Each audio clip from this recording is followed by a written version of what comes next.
Okay, good afternoon, everyone, and welcome back to Reference Roundtable. We're glad to be here as always and are excited that you've decided to join us. I'm Sarah, and with me today is Lacey. And if you've joined us before, you know that we are librarians here at the Sioux City Public Library, and we show up here live on Facebook Thursday afternoons with an assortment of books to recommend or an interesting related library topic to discuss. So Black History Month is observed annually every February, and this being the last Thursday of the month, we'd be remiss not to dedicate an episode celebrating Black authors and books about notable Black Americans throughout history. Obviously, there are so many worth mentioning. And if you follow our Facebook page, we've been highlighting staff recommendations from our diverse collection of Black authors all month. So Lacey and I are continuing with this concept today, and we've chosen several titles from a variety of genres to quickly highlight for you. And as always, we love bringing our viewers into the conversation, so please share any of your thoughts with us in the comments. So Lacey, would you like to start us off with a couple of your picks? Sure, I definitely can do that. So I picked both nonfiction and fiction because I kind of wanted to hit all kinds of authors, new and old. So my first pick is I love this book. It's called Stony the Road, Reconstruction, White Supremacy, and the Rise of Jim Crow by Henry Louis Gates, Jr. And if this name sounds familiar to you, the author, Henry Louis Gates, he has been involved in so much. He's written books, he's created documentaries, he's won just all of the awards that you can win. And one of my favorite things that he's been involved in that a lot of people know him from is the show Finding Your Roots on PBS. He is the executive producer and host of that TV show. So if the name's familiar, he's that guy. The title of this book, Stony the Road, comes from the song Lift Every Voice and Sing, which has really become to be known as the Black National Anthem. And this book is about a very important and not often discussed part of American history. It is about the struggle by African Americans for equality after the Civil War and the violent counter-revolution that it started, that of the people that were like, no, we don't want these newly freed slaves to be equal to us. And so basically the part of history after the Civil War between the Reconstruction era and the Jim Crow era. So it's as it kind of sounds, it's not always a happy book. There's a lot of terrible stories of pain and terror these people had to go through, but it's also a really beautiful story. Henry Louis Gates also talks about some of the resistance figures of the time, like W.E.B. Du Bois and Ida B. Wells. So it's an intense read, but it's not without its hope. So I just definitely recommend it. He is such a good writer, and you know, I'm love history books that talks about history that I don't know as much about. You know, obviously we've all heard about Civil War and the Revolutionary War and the Second World War, but I like to hear about the parts that, you know, you don't always hear so much about on the, you know, TV shows and things like that. So I highly recommend this, Stony the Road by Henry Louis Gates, Jr. Yeah, that sounds really interesting. It's great. And then my other pick is totally different. It is The Fifth Season by N.K. Jemisin. And it is the first book in a science fiction trilogy. So it's fiction, it's science fiction. The trilogy is called the Broken Earth Trilogy. And just as a little heads up, the rights to this trilogy have been purchased by Sony, and they're planning on making a movie series out of it. So if you want to learn the story before they turn it into a movie. And it also won the Hugo Award in 2016, the fifth season, which if you're not familiar with science fiction, the Hugo Award is like winning an Oscar for a science fiction book. It's like it's the pinnacle. So big deal. And I learned this today. N.K. Jemisin, the author, she was actually born in Iowa City. She was raised, I believe, in New York, but born in Iowa City. So that was kind of a cool little tie-in. Yeah. Cool. Anyway, it's a really big, grandiose science fiction story. But I'm just going to give you the barest bones what it's about. It's about basically a world ending. There's a vast continent called the Stillness, and it's been ripped open, and it is spewing ash that people know will darken the sky for years, if not centuries. So it's bad. It's real bad. To make matters worse, there's a woman named Essen, and she's just an ordinary woman living in a small town. She comes home to find that her husband has murdered their son and kidnapped her daughter. So not only is the world ending, but her family has obviously been torn apart. But this woman, Essen, is not about to go without a fight. And she starts on this journey to find her daughter.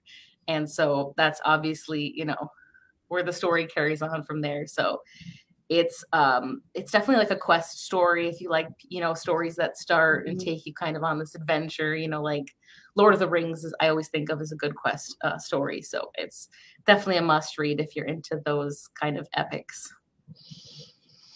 Cool. I can see how that could definitely make for a very interesting series or, Yes. adaptation. So, yeah, highly recommend. Okay. So I'm going to start with fiction. And I think we have a really great variety for our viewers today. So all my books are a little bit different, and I think all of yours are just a little bit different from mine. So I'm starting with a historical fiction novel, and it's called The Yellow Wife by Sadika Johnson.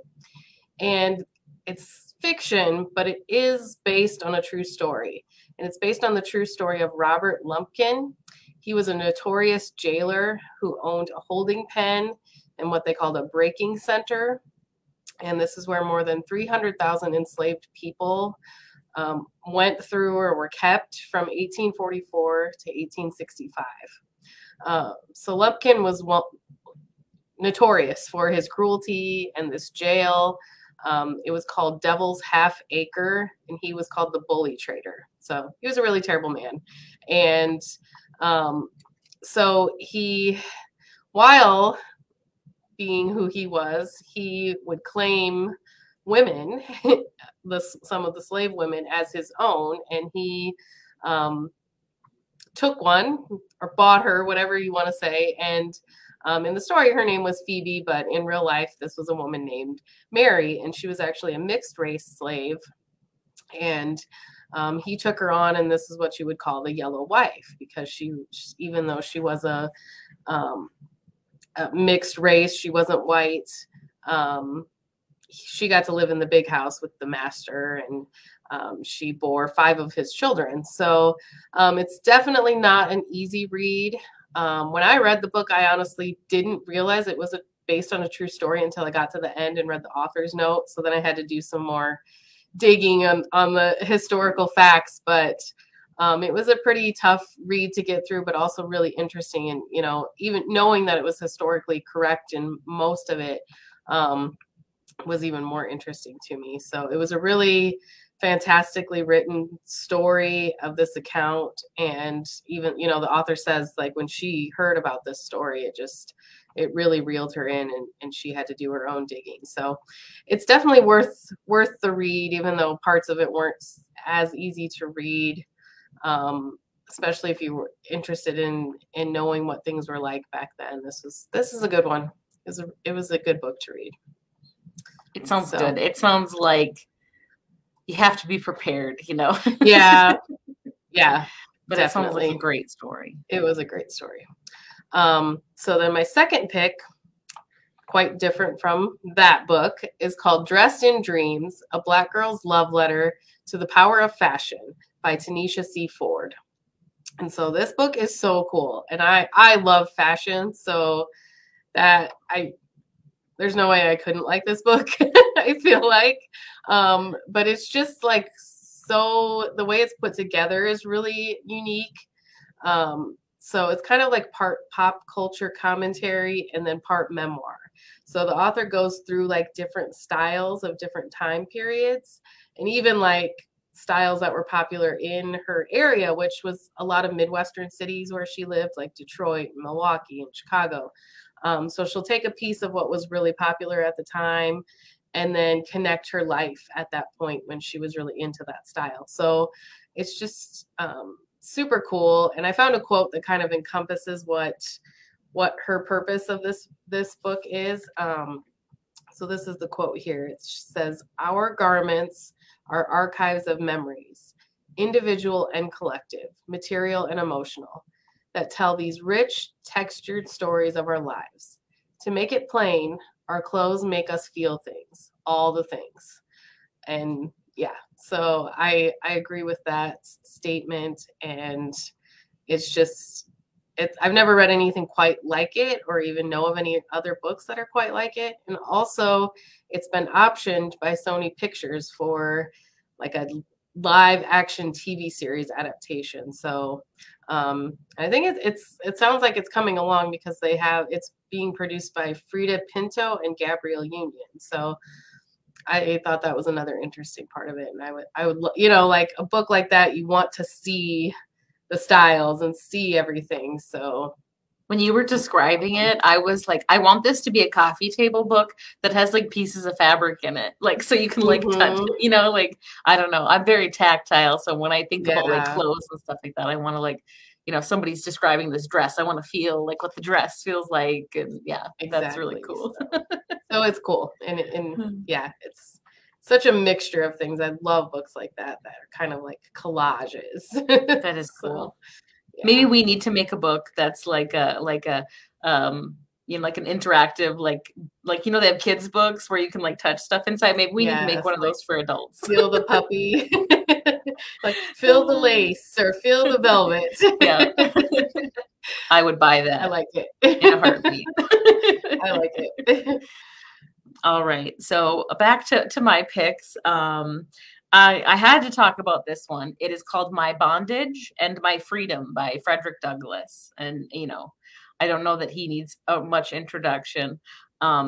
He actually wrote during his life 3 autobiographies about himself. And this one is really kind of like the middle of everything. It really details his transition from being a slave to being freed, and then becoming, what he would go on to be: an abolitionist, a speaker, an author, and an advocate for women's rights. And it's just an incredible story. He was born over 200 years ago at this point, but he's such a good writer and a good just expresser of his emotions and his passions, that like reading this book, it doesn't, sometimes you read like a book and it's kind of like, this feels so old-timey. This doesn't have that feeling, even though it was written so long ago. I just really wanted to share this quote before I moved on to my other pick, and this is from the book My Bondage and My Freedom. The remark is not unfrequently made that slaves are the most contented and happy laborers in the world. They dance and sing and make all manner of joyful noises. So they do, but it is a great mistake to suppose them happy because they sing. The songs of the slave represent the sorrows rather than the joys of his heart, and he is relieved by them only as an aching heart is relieved by its tears. And I mean, obviously not a happy, uplifting sort of quote, but I think it really shows just his eloquency and his passion. So you just can't go wrong reading anything I think that Frederick Douglass wrote. But if you're going to pick one to read, I definitely recommend reading My Bondage and My Freedom. And my last pick, again, is totally different from the Frederick Douglass book. This is a really new one. It came out, I think, March of last year. It's called The Final Revival of Opal and Nev. And the author is Donnie Walton. And Donnie's a lady, so Donnie's Dawnie. And this is her debut novel. The summary of the story is it's a fictional story of the 1970s Afro-punk duo Opal and Nev. It explores how these two misfits, Opal, who is a fierce Black woman from Detroit, and Neville, a red-haired white guy from Britain, found each other and launched a musical career. But it also talks about the racially charged events that would tear them apart and push them in totally separate directions. So if this style sounds familiar, it should. It very much has the feel of Daisy Jones and the Six, as far as the style. So if you've read that book, it was a huge bestseller by Taylor Jenkins Reid. It definitely has that same feel. You know, you're talking about sex, drugs, and rock and roll, but it's a really different story. So it's the same style, if that makes sense, but an incredibly different story. This might be a bit of a divisive thing to say, but a lot of people think this is even better than Daisy Jones and the Six. So Ooh. I think if you like Daisy Jones, you should probably give this one a shot. So that one has been on my to be read list for quite a while, and I want to read it even more now. Yep, I was like, I think this is Sarah. When I was writing this, I was like, Sarah should read this. Yeah, I definitely want to read that one. Okay, so for my final two, let's go with this one. I've got Three Girls from Bronzeville. It's subtitled A Uniquely American Memoir of Race, Fate, and Sisterhood by Dawn Turner. So this is nonfiction and it is a memoir. Dawn Turner is a journalist, and in her book, she describes the lives of three Black girls, herself, her younger sister Kim, and her best friend Deborah. And they bonded through their roots when they were children, basically in Bronzeville, which is a historic African-American neighborhood in the Chicago area, so Chicago South Side. And so although these three girls kind of started similarly, had kind of similar backgrounds, obviously Kim and Dawn grew up together, but Deborah's family was very similar. Dawn goes through their lives and how each of them take very different paths. Very different. Sometimes they're entwined and other times they're completely apart.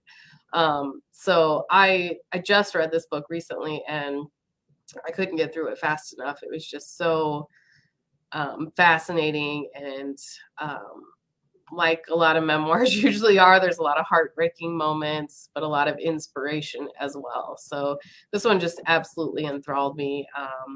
It was I didn't realize how different their paths were going to end up when I started the book, but I would definitely recommend this one. It's such an interesting story, and to me, when I read memoir, just knowing that these people actually lived these lives and they're still living them today in most cases, it just makes it that much more interesting, because then I always have to like look them up, see what's going on now, and all of that good stuff. So that's a really good one. And then for my final pick, again, very different from all the rest of the books we've talked about today, and it's called Razorblade Tears by S.A. Cosby. And I have to say, like, I'm sorry to interrupt you, but no, I'm already like, I don't know if I can read this. It sounds sad. Yeah. This is different. So this is a crime, it's a fiction, and so it's like a crime mystery thriller, basically. So it's not quite like anything I had ever read before. I read a lot of thrillers, but this one had a lot of the crime and mystery elements in there. So the premise is that it's following two men, one white, one black, Ike and Buddy, and they don't have much in common except that they are both ex-cons, and their sons were married to each other, and they were both just murdered. Their two sons, they each had a son. The sons were married, and they've just been murdered. So already not pleasant. Already heartbreaking. Yes. Also, they both had somewhat strained relationships with their sons while they were alive, just because of the lifestyles they had led. They didn't quite know how to accept a gay son, basically. So they throughout the book bond over that as well, and some of the regrets that they have, obviously, but they also bond over their desperation to seek vengeance and revenge, so that they can kind of seek revenge for what has happened to their sons. And through that, they're able to bond and also confront some of the regrets of their past and figure out what it means to kind of do better now. So it's gritty and it's raw and it's violent, but there are a lot of heartfelt moments as well in the story. So it's definitely different, but it sounds like it. I can say I've not read a book like that before. So that's my husband actually read it and he enjoyed it a lot too. So I think it's especially if you like mystery or crime thrillers, I'd recommend that one. So that is all we have for today. Thank you for joining us. And if you haven't already, please scroll through our Facebook page and take a look back through the month for even more staff recommendations celebrating Black History Month. And if you're watching this later, have any questions or anything to share, please leave your comments or send us a message. You can always email us at questions@siouxcitylibrary.org. And of course, we will be back next week with another episode. So we hope you will join us again. And until then, keep reading, Sioux City.